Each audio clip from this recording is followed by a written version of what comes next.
ইহুদিবাদী ইসরায়েলের প্রধানমন্ত্রী বেনিয়ামিন নেতানিয়াহুর উপর ভয়াবহ হামলা, ইসরায়েল জুড়ে বিমান পরিবহন বন্ধ ঘোষণা। হিজবুল্লাহর মহাসচিব হাসান নাসরুল্লাহর হত্যার প্রতিশোধ হিসেবে ইসরায়েলের প্রধানমন্ত্রী বেনিয়ামিন নেতানিয়াহুকে লক্ষ্য করে ক্ষেপণাস্ত্র হামলা চালিয়েছে ইয়েমেন। এরই জেরে ইসরায়েল সরকার তাদের আকাশসীমা ৩১ অক্টোবর পর্যন্ত বন্ধ ঘোষণা করেছে এবং ইউরোপের সঙ্গে সব ফ্লাইট বাতিল করেছে। রবিবার ইসরায়েলি মিডিয়া জানিয়েছে, দখলকৃত অঞ্চলের আকাশসীমা বন্ধ রয়েছে এবং ইউরোপের সঙ্গে সব ফ্লাইট ৩১ অক্টোবর পর্যন্ত বাতিল করা হয়েছে। এর আগে এক বিবৃতিতে ইয়েমেনের সশস্ত্র বাহিনীর মুখপাত্র ব্রিগেডিয়ার জেনারেল ইয়াহিয়া সারি জানিয়েছেন, ইসরায়েলের বেন গুরিয়ন বিমানবন্দরে একটি ক্ষেপণাস্ত্র নিক্ষেপ করা হয়েছে।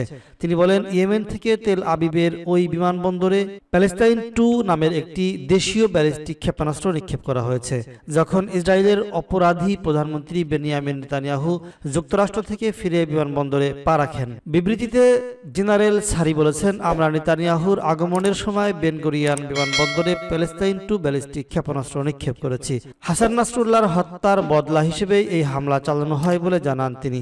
আর এই ঘটনার পর থেকেই দখলকৃত অঞ্চল থেকে ইউরোপ এবং ইউরোপ থেকে দখলকৃত অঞ্চলে চলাচলকারী সব ফ্লাইট বাতিল করা হয়েছে।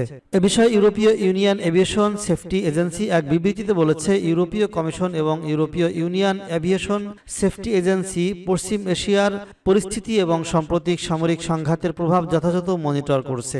ওই অঞ্চলের আকাশ আক্রমণ বৃদ্ধি এবং নিরাপত্তা পরিস্থিতির অবনতি লক্ষ্য করা গেছে, যা দখলকৃত ফিলিস্তিন এবং লেবাননের উপর বিমান পরিবহনের নিরাপত্তাকে প্রভাবিত করেছে। এমন পরিস্থিতির কারণে ঊর্ধ্বতন কর্মকর্তাদের মতে এই অঞ্চলের যুদ্ধ অবস্থা বাড়ার আশঙ্কা রয়েছে, যা সিভিল এভিয়েশনের নিরাপত্তার জন্য উদ্বেগজনক। সূত্র মেহের নিউজ।